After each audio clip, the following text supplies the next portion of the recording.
poser un pas de confiance avec toi, un pas d'amitié plus profonde. Donne-nous ta vertu, donne-nous ta grâce. Donne-nous aussi ta bénédiction au nom de Jésus. Amen. Amen. Amen. Nous pouvons nous asseoir.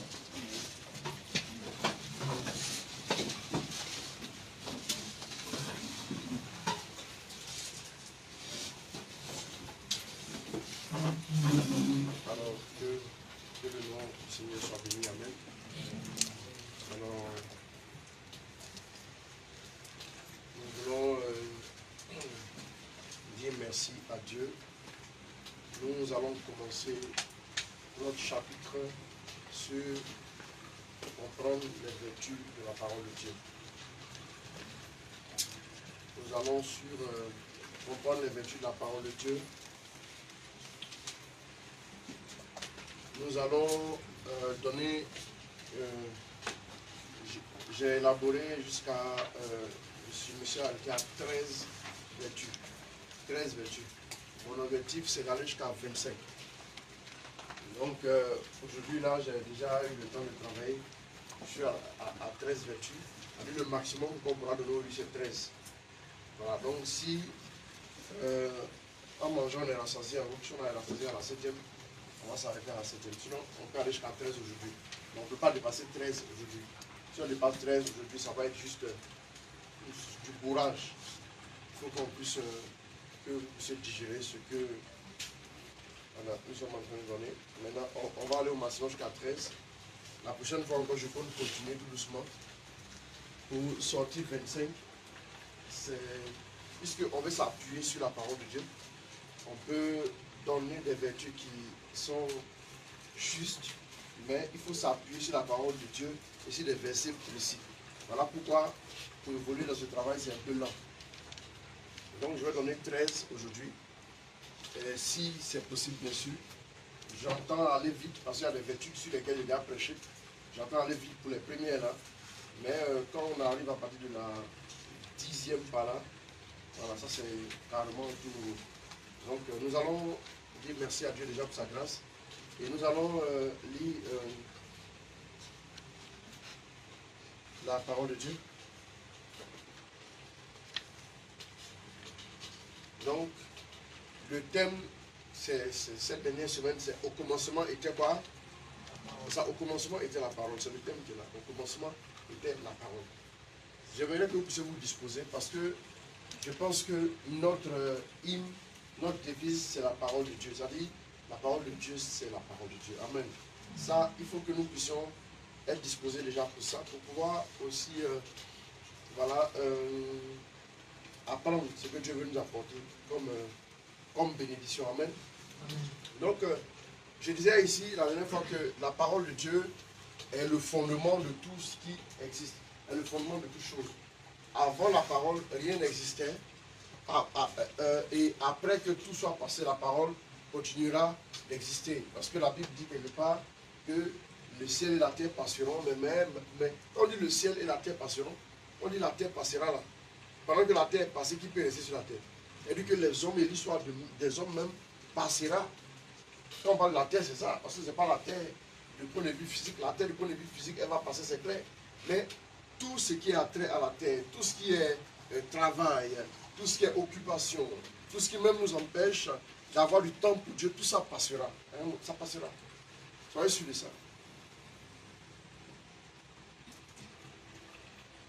Vous me suivez?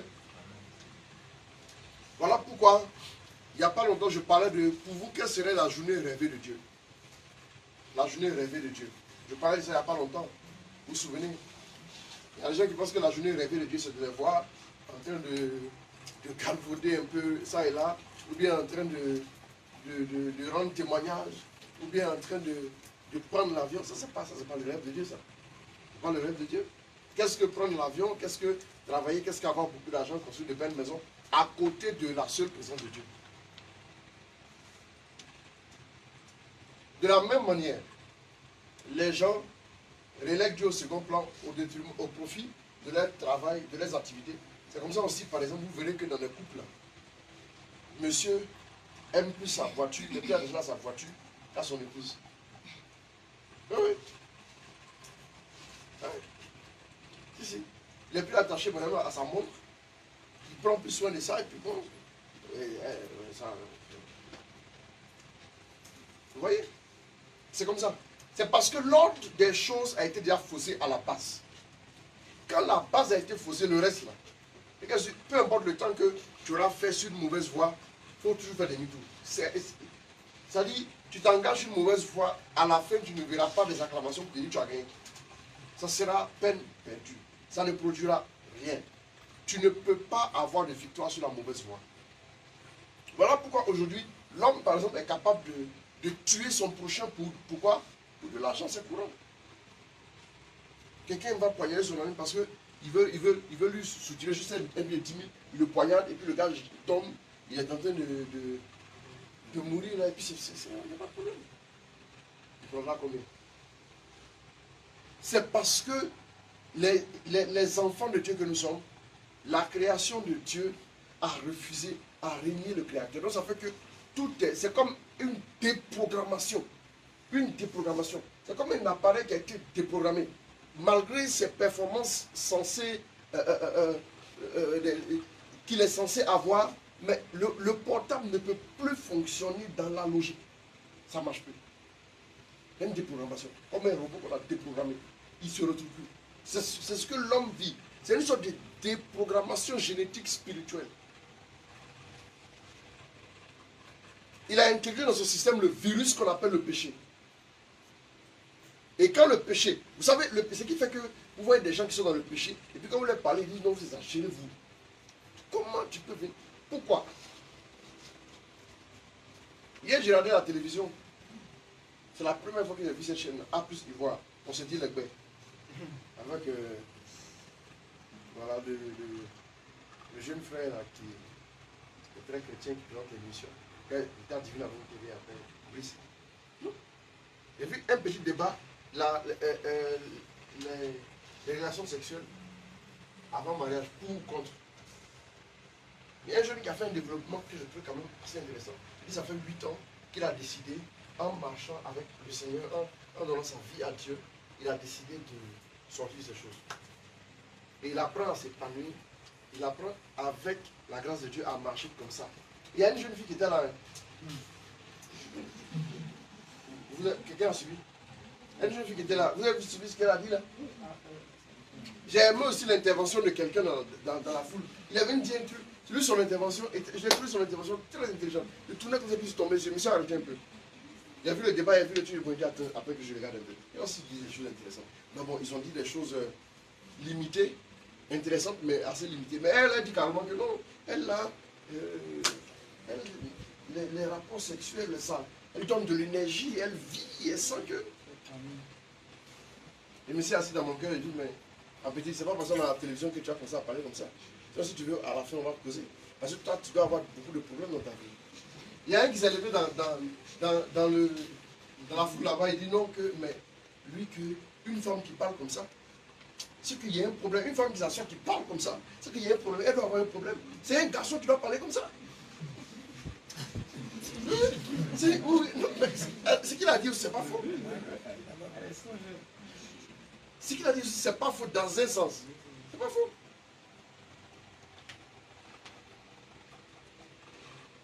Vous savez, les gens prennent un petit volet et puis veulent faire ça la généralité. Il y a des gens plus anciens que toi qui ont fait ça. Ils se sont rendus compte qu'après, ça n'arrange pas les gens. Il y a des gens qui ont cru que tout allait bien. Ils sont tombés. Les scientifiques me sont levés pour démontrer que oui, c'est quoi un antidépressif. Antidépresseurs sont des médicaments, mais un antidépressif, on dit oui, que c'est. Non, c'est pour ça raconter plein de choses. Mais vous n'avez pas compris. Vous n'avez pas compris. Vous analysez la chose sur le point sensationnel ici et maintenant. C'est tout. C'est ça. Quand on finit d'analyser tout ça, quand on finit de dire tout ça là, c'est ça Jésus a vu. Et puis il a laissé les scientifiques faire des grosses recherches. Et que pour vous là, ils ont fini de faire les recherches. Et puis après ils sont rendus compte qu'ils sont trompés. Donc ce que vous dites là, c'est des sentiers déjà battus. C'est pas la peine.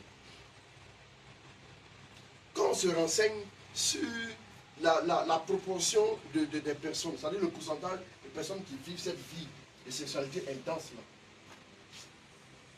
Et on regarde les conséquences de ces choses-là, on se rend compte que c'est plus destructeur que bienfaiteur. C'est plus destructeur que bienfaiteur.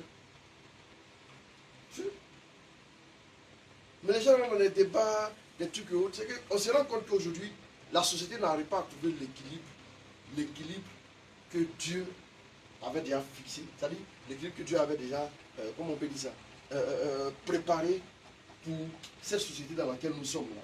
L'homme ne peut pas trouver l'équilibre. Pourquoi? L'homme est obligé de trouver des voies et moyens pour essayer de s'épanouir.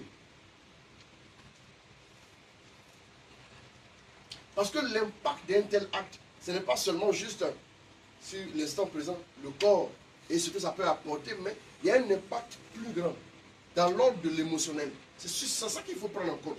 Parce que quand vous voulez analyser les choses dans un sens, ici et maintenant, je mange dans ma bouche, le palais c'est bon. Mais tu peux manger aussi un poison qui est bon, non? Au palais. Mais quand ça descend, l'impact maintenant sur le corps, sur la durée, il y a d'autres problèmes. C'est comme le sucre. Il dit non, quand je prends le sucre, j'ai de la vitalité. Il faut avoir vitalité. Continue de consommer le sucre, consomme-le bien. Tu verras bientôt comment il sera hospitalisé. C'est comme ça que ça marche. C'est la même chose. C'est la même chose. C'est la même chose. Même la cigarette. Il y a des gens qui peuvent défendre la cigarette. Ou bien, il y a des gens qui peuvent défendre certaines choses. Et donc, il y a des choses qu'on peut défendre. Si on veut rentrer dans les petits débats il y a des choses qu'on peut défendre. Mais voici la durée. Il y a des gens qui fument, qui vieillissent à 100 ans, ils n'ont aucune maladie, mais il y a des gens qui fument 10 années seulement, ils sont atteints de maladies.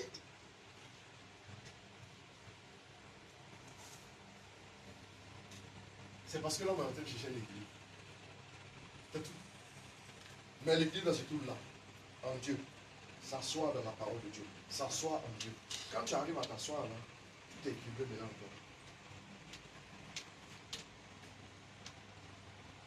Tout est équilibré. Même les moines, les bouddhistes, les bouddhistes, à un moment donné, que ce soit les bouddhistes, que ce soit les moines tibétains, à un moment donné, même dans le satanisme, même ce que les gens savent pas, elles font des débats comme ça, même Lady Gaga, elle a fait 1 an de chasteté pour améliorer sa prestance. Ce sont des choses qui c'est vérifié. En fait, même ces moines-là, à un moment donné, quand ils évoluent à un certain niveau, là, ils n'ont plus le droit d'être avec une femme. Des choses qui sont construites. À cause des expériences qu'ils vivent. Ils se rendent compte qu'en réalité, et où dit la vérité, et où dit la vérité, les expériences qu'ils vivent là, il y a plus de bonheur dedans que ce qu'on peut retrouver dans ces petites choses-là. Ceci.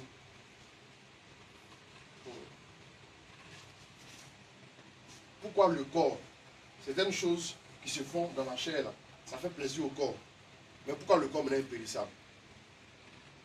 C'est-à-dire, ce qui est dans l'ordre de la chair et les plaisirs qu'il y a sont limités. Voilà pourquoi le corps est périssable. Maintenant, dans la logique de l'esprit, ce qui est comme bonheur et expérience que l'esprit peut vivre, là, sont des expériences très, très, très, très profondes qui produisent un bonheur qui dépasse ce que le corps peut connaître. Voilà pourquoi l'esprit, là, il est toujours disposé, et puis l'esprit, il n'est pas appelé à Dieu. Le corps est périssable. Tout ce qui a trait au corps, là, sont des choses limitées. C'est limité. Si vous fiez à ça, on ne peut pas bâtir quelque chose, la chair ne sert à rien. On ne peut pas bâtir quelque chose sur le charnel, quelque chose de durable, de vivant, quelque chose de tangible et de réel. Là. Ça ne peut pas se bâtir sur le charnel. Il est bâti là-dessus, ça ne va pas tenir. Non, c'est comme ça. C'est comme quelqu'un qui bâtit une maison sur le sable, et puis qui dit, moi, je bâtis ma maison sur le sable, puis c'est climatisé, je dors bien dans ma maison. Tu as dormi bien, non? Mais attends la saison. Tu verras que la maison climatisée, là, quand tu retrouves ton clim au fond de l'eau. C'est comme ça, non? C'est ça. Celui qui bâtit la maison sur le sable, la seule raison pour laquelle il bâtit sur le sable, c'est parce qu'il est pressé. Il n'a pas envie de creuser. Il veut dormir vite dans la maison. Dormir vite dans la maison, là. Entrer dans certaines choses rapidement, ça ne garantit pas le bonheur sur la durée. Bref, au commencement était la parole. Nous, on a choisi de marcher dans la parole. On a choisi de marcher, de nous appuyer, d'établir l'équilibre de notre vie sur la parole de Dieu. Première vertu, on va aller un peu vite. Première vertu de la parole, on va partir à Jean 1, verset 1 à 2. La première vertu de la parole, oui, je vais lire d'abord le texte et je vais donner la vertu. Et puis les autres, on prend la vertu, on lit maintenant le texte. On fait le reste. Allons-y. Au commencement était le Verbe. Et le Verbe était tourné vers Dieu. Et le Verbe était Dieu. C'est-à-dire que le Verbe et Dieu, il y avait un face à face. Oui. Et le Verbe était Dieu. Et le Verbe était Dieu. Donc la première vertu, c'est la parole est Dieu. La parole est Dieu. Ça, c'est la vertu basique.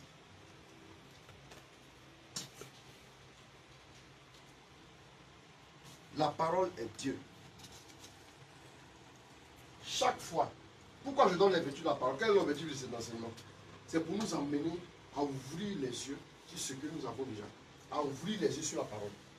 Et à changer d'attitude vis-à-vis de la parole. Ce sont les choses qui vont nous aider à réussir notre année. À changer d'attitude vis-à-vis de la parole de Dieu. Quand tu sais que la parole est Dieu, quand tu vas aller au contact de la parole, tu vas au contact de qui? Au contact de Dieu. Bon, mais pour ainsi dire, la parole est Dieu. Mais les savants ont les Bibles.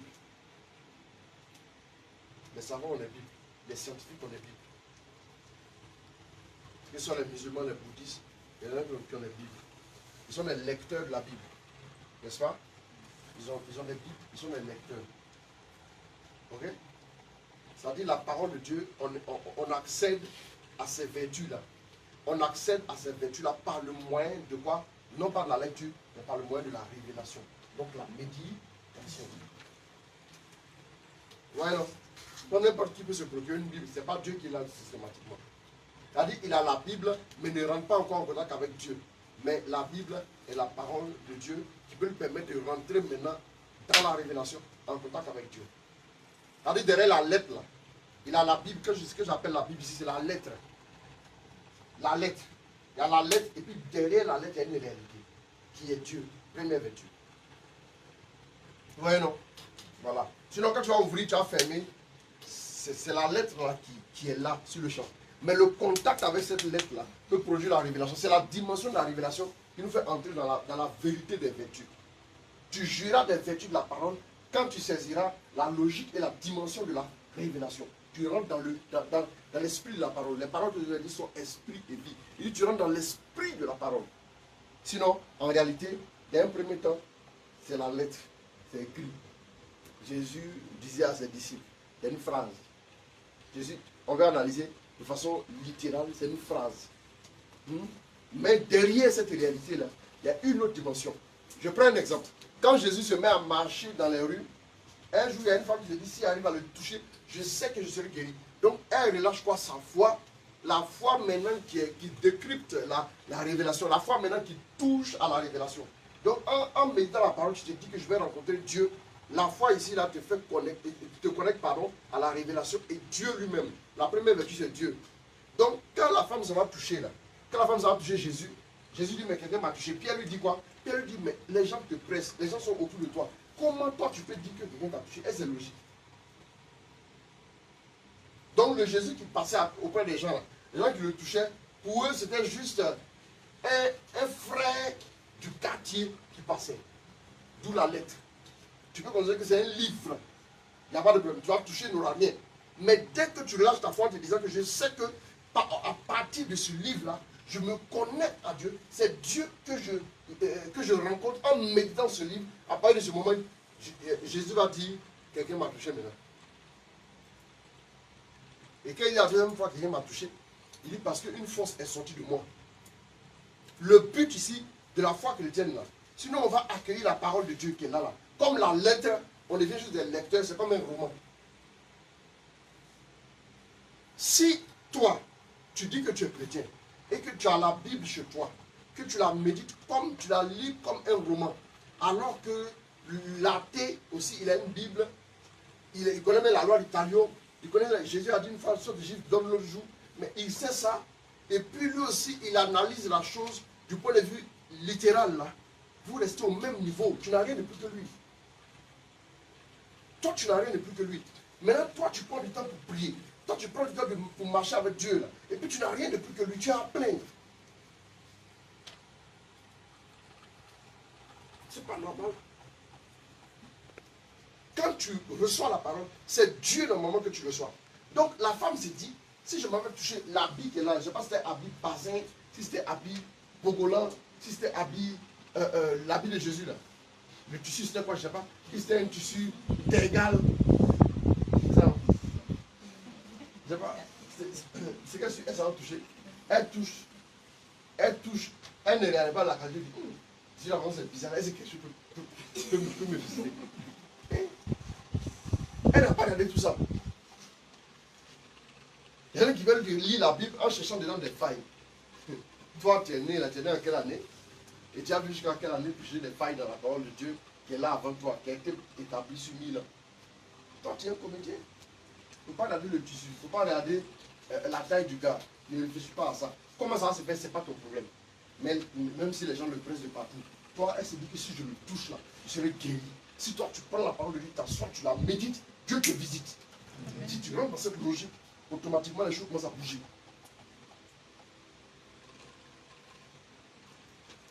Il y a des gens qui ont beaucoup de problèmes dans leur vie, mais ils ont Bible aussi à la maison. Oui. La première vertu, la parole est Dieu. Jean 1, verset 1 à 2, non? C'est ça, non? Voilà, c'est ça? C'est verset 1 à 2? 1 à 2. Ok. La deuxième vertu de la parole, c'est que la parole est vie. La parole est vie. La parole est vie. Et puis on va dire la troisième vertu. On a la troisième vertu, et puis pour les deux vertus, on a un même verset. La troisième vertu de la parole est esprit. Esprit et vie. Donc vous voyez que quand je parle de la révélation, c'est là qu'on peut commencer à analyser les vertus que je suis donner maintenant. Donc la parole est esprit. C'est comme si on te dit par exemple, tu prends un livre, tu es en train de lire. C'est un livre, c'est juste ça. Mais la parole est esprit. La parole aussi est vie. C'est-à-dire ce que tu lis là, c'est en même temps la vie que tu es en train de lire. C'est la vie que tu es en train de toucher.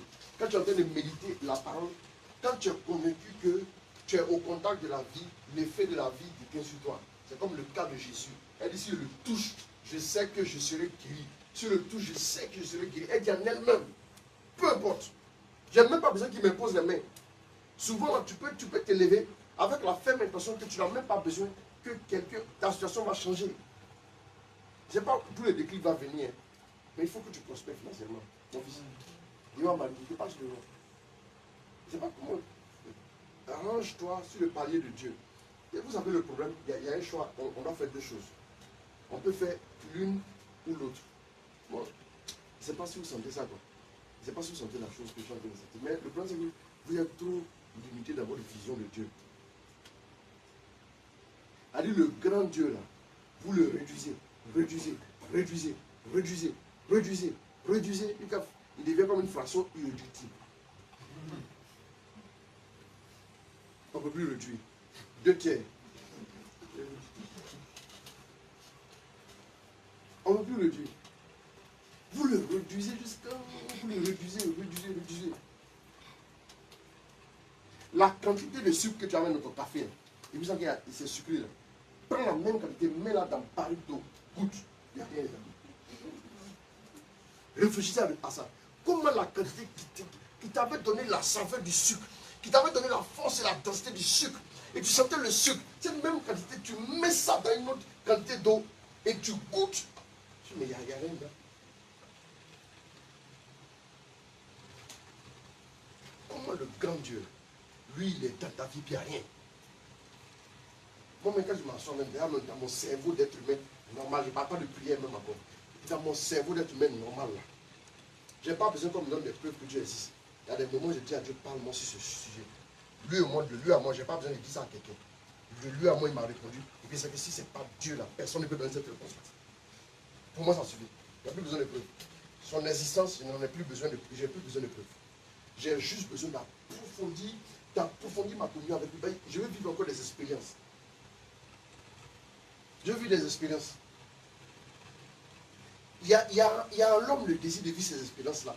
L'homme, un gars se met avec une femme, après il dit je ne veux plus. Il met avec une autre, après je ne veux plus. Il met avec une autre, je ne veux plus. Tu dois vivre des expériences, mais tu penses que c'est dans la chair. Tu te limites à la compréhension, tu restes sur la logique de la chair. Tu restes dans la dimension de la chair, tu es lancé. Quitter un peu cette... Je ne sais pas comment je vais te dire ça, mon fils, mais je le vois. C'est comme si derrière une porte se trouve grosse riche. En fait, tu peux rester définitivement derrière la porte, comme tu veux passer de l'autre côté. Je sais comment. C'est-à-dire que quand il vous voit là, il vous voit dans une dimension. Mais vous là, vous pouvez vous mettre dans une autre dimension. Ça ne va pas le déranger. Ça dépend de vous. Écoutez, je vais vous expliquer autre chose encore. Je vais bien vous expliquer. C'est-à-dire, quand par exemple on parle de la providence, les gens sont couchés au bord de la piscine. Puis souvent l'ange descend. Un jour Jésus vient voir un gars, tu vas être guéri. Et puis regardez ce qu'il dit. Il dit à Jésus, quand l'ange descend là, et puis je m'en vais pour aller plonger là. Il y a un gars qui prend la commence. Il y a des gens qui ont pris tout leur argent, qui restent pour se soigner là. Ils ont loué des gros bras pour les soulever, pour les jeter dans le vide. Le temps qu'il se lève, il va tendre son pied comme. Donc il dit au gros bras, dès que tu entends, tu me jettes. Le tout c'est le plonger. Et d'atterrir là, peu importe. Tu me jettes. Si tu préfères guérir, et puis après tu plonges derrière moi pour aller m'aider. Vous voyez? Donc il disait que c'est tellement que les gens ont mis des stratégies en place. Ils sont dans une dimension. Si vous voulez attendre la providence, attendez. Quand Jésus passait devant Bartimée, là, il passait non. Est-ce qu'il était venu saluer Bartimée? Mais comment Bartimée a fait pour saisir son miracle? Parce qu'il s'est bougé. Quand Jésus passait dans la foule qui le serrait à l'étouffer là, est-ce qu'il avait prévu guérir la femme? Faites attention à la providence. Si vous attendez la providence, Jésus va passer tous les matins devant votre porte comme ça. Tous les matins, vous ne verrez jamais la providence. Je me suis assis, j'ai médité, j'ai posé des questions à Dieu. J'ai demandé à Dieu, aide-moi à comprendre quelque chose. Il dit la providence là, c'est à toi de saisir, c'est à toi de convoquer, c'est à toi de te connecter à ce que Dieu veut. Tout simplement. Tu veux un miracle là, tu peux l'avoir maintenant, ou bien tu peux l'avoir dans 15 ans. Choisis ton timing. Il y a des gens qui pensent que non, j'ai remis tout entre les mains de Dieu, que ça plaise à Dieu, qu'il le fasse ou qu'il ne le fasse pas. Si tu as remis entre les mains de Dieu, ça veut dire en réalité que tu es dans une position hybride. C'est une position, tout dépend de toi à l'instant T. Si la femme ne bouge pas pour aller le toucher, elle reste là, dès qu'elle mourra. Et regardez comment Jésus a aussi parlé aux gens. Ta foi t'a sauvé, ta foi t'a guéri. Pourtant, c'est lui qui l'a guéri. Pourquoi il dit ta foi? Ça dépend de vous. La Bible qui est chez vous là, tout le monde a la même Bible. Mais elle peut produire des choses sur vous.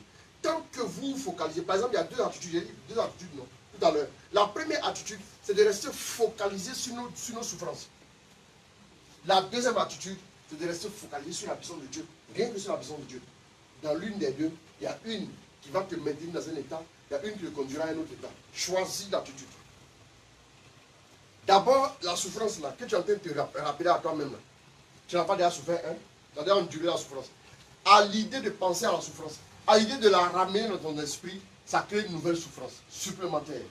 Ça veut dire en réalité que plus tu ramènes cette souffrance dans ton esprit, plus tu penses à ça, plus tu en parles, plus tu la ressasses, tu la gardes présente dans ta vie. Elle n'a pas le droit de quitter.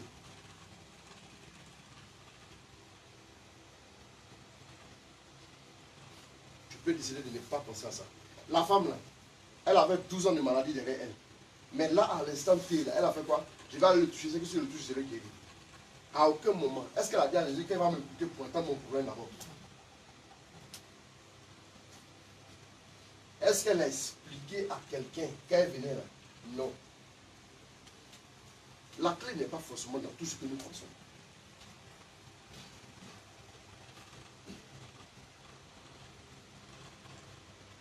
Amen.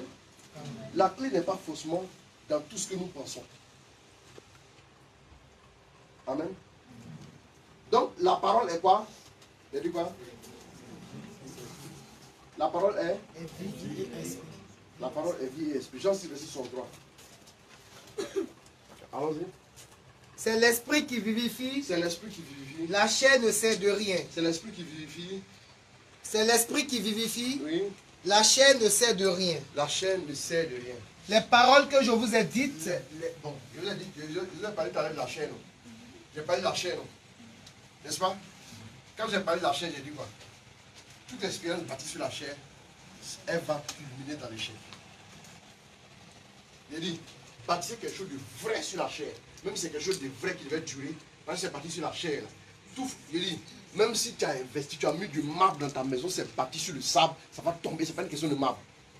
C'est pas une question du matériel que tu as utilisé. C'est une question du fondement.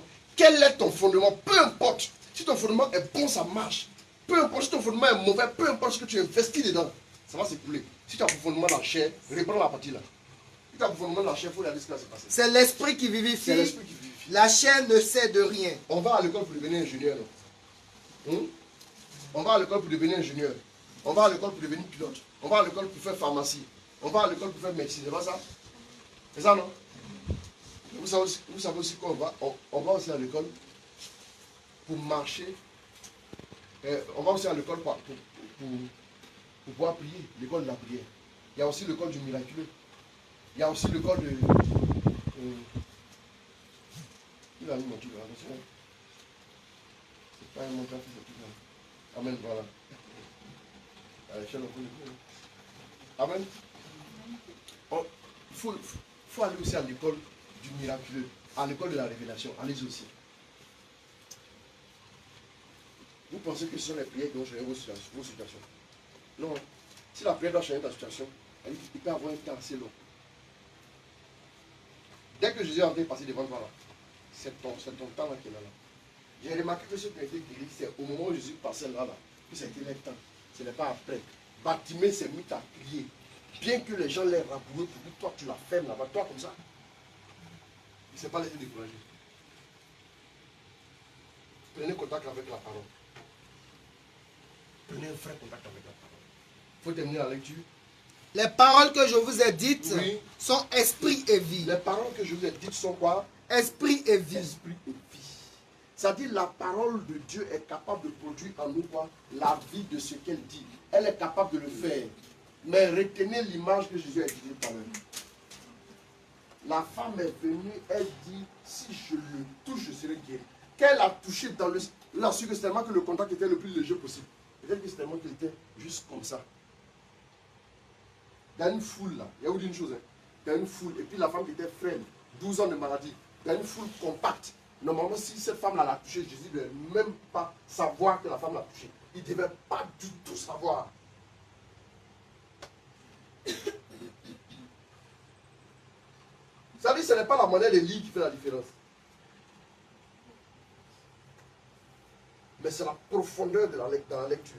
La profondeur de la méditation, la profondeur de la foi qui saisit des entités. Et quand la foi saisit ces entités-là, ta vie, il n'y a pas une vie sur terre qui ne peut pas être influencée par la parole, ça n'existe pas. Ça n'existe pas. Et si tu veux envoyer le plus grand serial killer qui vient s'asseoir et qu'il se concentre, qu'il commence à méditer, vous allez voir qu'il se dispose, qu'il commence à méditer avec la grâce de Dieu, bien sûr. Ce qu'il commence à méditer, vous allez voir le changement dans ça. Vous allez voir que le changement que la parole est capable de produire, là, rien d'autre ne peut produire ça. Voilà pourquoi j'ai mis les 3 premières vertus là, pour les retenir. Dieu, vie, esprit. C'est la parole qui a engendré tout ce qui existe autour de nous. Elle est assez puissante. La parole est vie. Il y a en elle. Même en Jean aussi, c'est dit qu'en elle était la vie. Et la vie était la lumière des hommes. Ok? Esprit, on a dit ça aussi. 4 et 5. Vous mettez 4, vous l'écrivez, vous mettez 5 aussi. 4, la parole est le feu. La parole est le feu. La parole est le marteau. Je reviendrai, et le 5 c'est le marteau. Je reviendrai sur le fait de saisir dans la révélation des choses et pouvoir entrer là-dedans. Le fait d'entrer dans la révélation. Et je reviendrai là-dessus. Parce que notre vie chrétienne est trop statuée, on va dire ça comme ça. Elle est trop dans le statu quo, elle ne bouge pas, elle n'évolue pas. Pourquoi elle n'évolue pas? Pourquoi?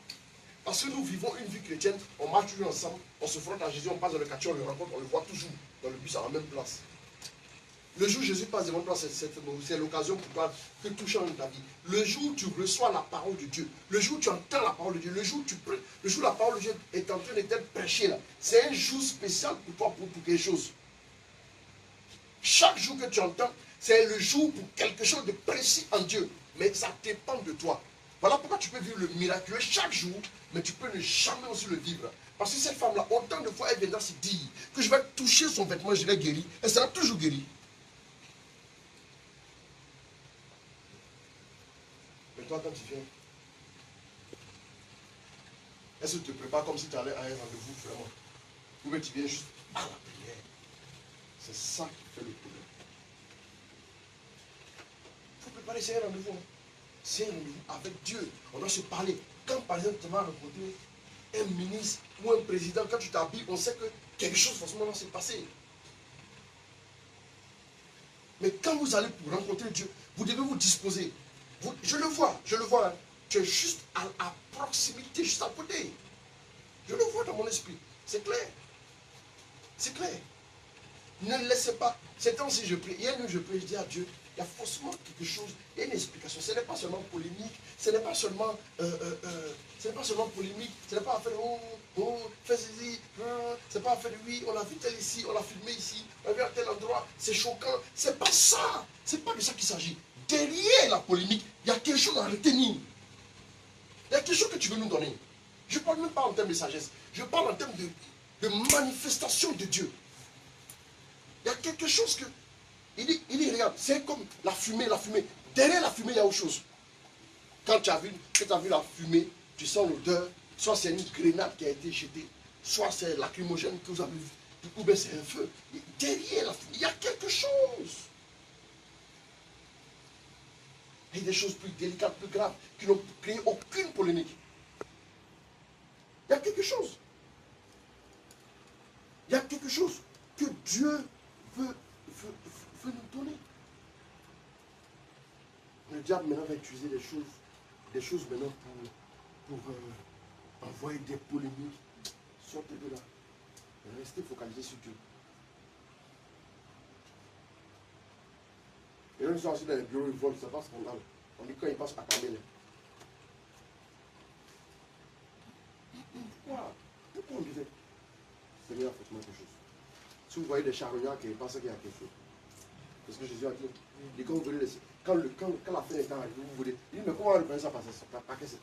Quand vous voyez là où il y a le cadavre, les charognards, il n'y a jamais rien dans le spirituel gratuit. J'ai compris ça au fil des années. Alors pourquoi sois toujours disposé au moment où les gens sont en train de se distraire avec des polémiques, vous voyez les injures maintenant qui fusent sur Internet. Alors, le diable maintenant blague les gens pour regarder ici. La gloire de Dieu. Dans la gloire de Dieu qui arrive, détournez-vous, regardez, détournez-vous, regardez. Avant Dieu arrive. Ne vous saisissez pas.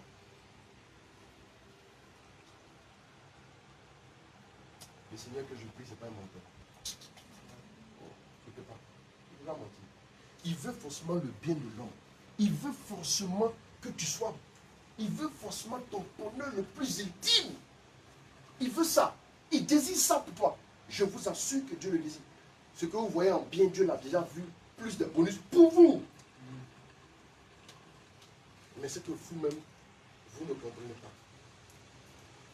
Isaïe 35, que ma fille avait lu là. Comment elle s'appelle Salomé, elle avait lu ça. Isaïe 35. Allons-y. Tu vas lire. Car ainsi parle le Seigneur Dieu, le Saint d'Israël. Votre salut est dans la conversion et le repos. Donc votre force est dans le calme et la confiance. Oui. Votre force est dans le calme et la confiance. Mais vous ne voulez pas. Le problème, c'est que ce n'est pas parce que les hommes ne veulent pas, mais ils ne veulent pas. Vous ne voulez pas. Et vous dites non. Non. Nous fuirons à cheval. Nous fuirons à cheval. Eh bien, vous fuirez. Vous fuirez. Nous prenons des chars rapides. Eh bien, vos poursuivants seront rapides. Eh bien, vos poursuivants seront rapides. 1001 seront sous la menace d'un seul. Sous la menace ça veut dire que le fait qu'il ait cette menace de 1 qui menace 1000 là, ça veut dire quelque chose d'abord, plus haut. Ça veut dire quelque chose. une femme va se lever, va venir tourner dans la foule, les va toucher mes vêtements, elle est guérie, elle est tranquille. Et puis toi, tu es là, il y a quelque chose. Asseyons-nous, réfléchissons, prions, demandons à Dieu si ça n'a pas marché aujourd'hui, dors. Lève-toi demain, on continue. Quand on est allé à l'école au CP1, on a tous appris à lire là-bas. On a appris quelques lettres après le maître de CP1. Je vous confie au maître de CP2 là. Continuez. Quand le maître de CP2 lui vient, on ne sait pas qui c'est là, mais il vient chicote. Tout ça, c'est pour nous apprendre. Si tu veux nous apprendre, là, nous faire encore pour mettre dessus. Hein? Si tu ne veux pas nous aider, pas nous déranger. Donc il est venu chicote. Mais on a fait, on a continué, on ne s'est pas découragé. Ceux 1, ceux 2, mais là, il a fallu nous tuer. Mais on ne s'est pas découragé. C'est pas facile, hein? D'accord. Donc vous dites que vous ne voulez pas, vous fuirez à cheval. On fuira à cheval ou on fuira avec des chars rapides. C'est-à-dire on a toujours quelque chose en quoi nous mettons notre espoir. Ça détourne notre énergie de Dieu. La femme là, peut-être qu'elle, sa guérison aurait pu avoir lieu un peu plus tôt. Mais elle a décidé d'abord de... La vie aussi, c'est pas mauvais. Quand elle a vu qu'elle n'a plus d'argent maintenant, elle a dit soit elle va à Jésus de tout son cœur, soit c'est la mort qui l'attendait. Elle a préféré jeter tout son bateau sur Jésus. Ça a marché. Jésus il va rien te dire. Quand il est en train de chercher d'autres solutions ailleurs, dans les chars rapides ou bien dans les chevaux, il va rien te dire. Mais viens à lui, tu vas voir. Quand vous venez à Jésus, désactivez le reste. On a trop d'équipements sur nous. Des équipements Bluetooth sur nous partout. On est trop connectés. Quand on vient à Jésus, la connexion nous fatigue. Sortez de là. Faites face à face avec lui. Je veux que tu me démontres ici et maintenant que tu ne manges jamais. Et je sais que si j'arrive à te fixer dans les yeux, quelque chose s'est passé dans ma vie. Mon objectif c'est de te fixer. Quand je fixe Dieu, sa grâce va se manifester. L'énergie que vous mettez à vous défendre, à vous débattre, à faire des choses, placez cette énergie-là en Dieu, investissez-la en Dieu, puis regardez les retombées. La parole est le feu, Jérémie 23, verset 29. La parole est un marteau, Jérémie 23, verset 29 aussi. Allons-y, rapidement. Et puis on va passer, on est au numéro 5. C'est ça, non? Allons-y. Ma parole ne ressemble-t-elle pas à ceci? À un feu, oui. Oracle du Seigneur. Ma parole ne ressemble pas à ceci. À un feu, oracle du Seigneur. À un marteau qui pulvérise le roc. Donc, c'est ce que la Bible nous dit. Allons-y maintenant, numéro 6. La parole est un remède. La parole est un remède. Qui dit remède, dit médicament. La parole est un remède. On va accélérer un peu. Je vais arriver au moins à 10. Donc, voir 11, et puis je m'arrête. Il faut que je termine les deux après. La parole est un remède. Allons-y. Si papa dit que si tu fais ça, ça marche, c'est que c'est vrai, ça marche. Proverbe, je n'ai pas donné le verset. Proverbe 4, verset 22. La parole est un remède.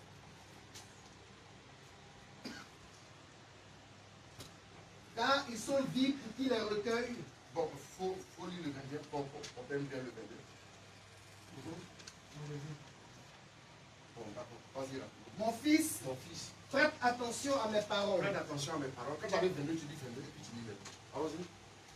Tends l'oreille à mes propos. Tends l'oreille. Bon, fais attention à mes paroles. Tends l'oreille à mes propos. Qu'ils ne s'éloignent pas de tes yeux. Garde-les au fond de ton cœur. Et ton cœur ensuite. Verset 22. Verset 22 maintenant. Car ils sont vifs pour qui les recueille et santé pour tout son être. Santé pour tout son être. Dans l'autre version, il dit quoi? Où sont mes vifs pour les autres? 22 dit quoi? Ils sont vifs. On dit santé. Donc, on a dit vie là. On a déjà vu vie. Et voilà pourquoi on n'a pas voulu insister là-dessus. Car c'est la vie pour ceux qui les trouvent. Oui. Et quoi? C'est la santé pour tout leur corps. C'est la santé pour tout leur corps. Dans l'autre version, il a dit remède. Il a dit remède, hein. D'accord? Donc, je vais chercher un petit peu rapidement ici pour voir ce qu'on va trouver ici. Donc, Proverbe 4, verset 22. La parole est un remède, un médicament. Santé. Bon, on dit aussi santé, ça peut se dire aussi. Donc, proverbe, non. Proverbe 4. Histoire. Proverbe 4, verset. Il donne la vie et la santé à tous ceux qui les acceptent. Bon, je vais chercher quelque chose d'autre. Une autre version.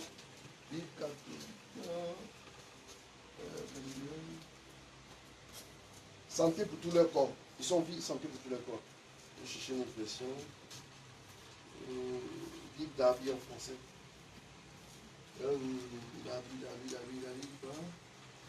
Toujours santé pour tous les trucs.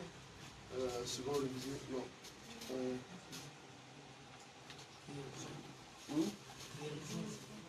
Guérison que je vois. Voilà, c'est une version anglaise.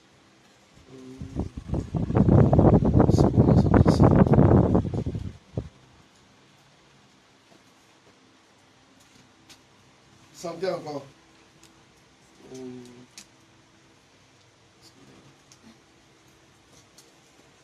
Rapidement. C'est en semeur.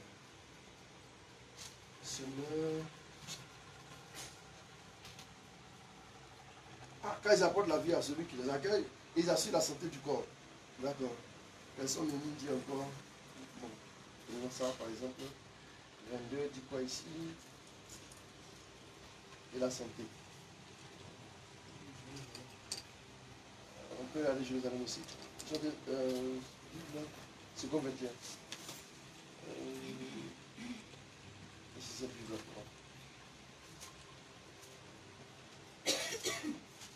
santé aussi. Ah, il y a beaucoup de santé. Tu l'as quoi? Jérusalem. Cherche quand même un peu pour voir. Je sais qu'il y a une version qui parlait de remède. C'est la version qui me chasse. Toujours santé. Second révisé. Second révisé dit. C'est toujours la même chose. Jérusalem dit quoi? Donc là, c'est en anglais quand même. On peut faire quelque chose. C'est santé aussi. Santé aussi. Bon. Donc, la parole est un remède. Vous pouvez mettre en parenthèse santé. Mais je trouverai forcément la version qui a parlé de ça. Voilà.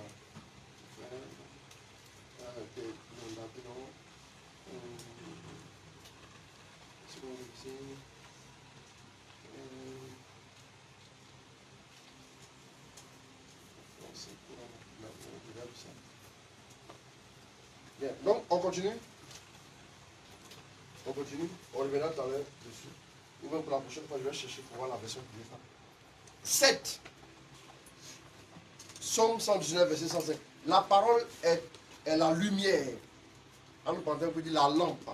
La lampe. La lampe. Lumière ou lampe, c'est la même chose. Psaume 119, 105. Allons-y. Psaume 119, 105.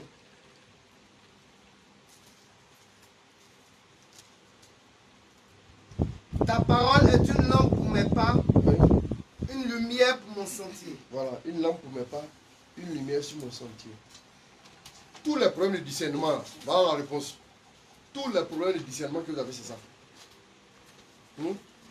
Dans le noir, on va chercher à marcher sans lumière. Tu as compris? Quand tu marches dans le flou, cherche la lumière de la parole de Dieu. Vous pensez que quand on dit discernement, c'est pour aller demander à un homme de Dieu, il faut discerner.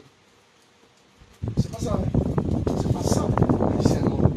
Le discernement, d'abord, c'est d'aller dans la présence de Dieu et demander sa lumière par rapport à ce que tu es en train de vivre. Le problème, c'est qu'avant de commencer le discernement, c'est déjà pipé. Vous voulez 6, non? Quand on lance le dé, là, vous voulez 6, c'est 6 vous voulez.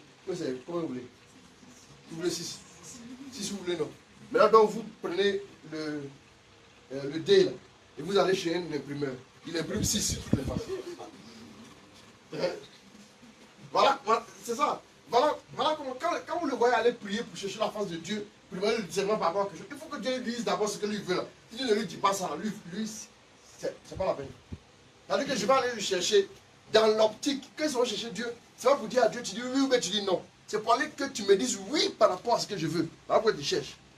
Et puis si Dieu s'est amusé à dire non, et donne tout ce temps après que tu me dises non. Vous voyez un peu, non? Donc c'est ça, j'appelle la tricherie. C'est la tricherie. C'est comme si tu allais imprimer 6 sur toutes les faces. Tu dis, oh, je veux l'idée au Dieu là. Toi, tu as ton dé à toi, l'autre, quand il dit c'est bidon qui sont, toi, tu frappes, c'est 6. Tu vois? Vous voyez un peu, non?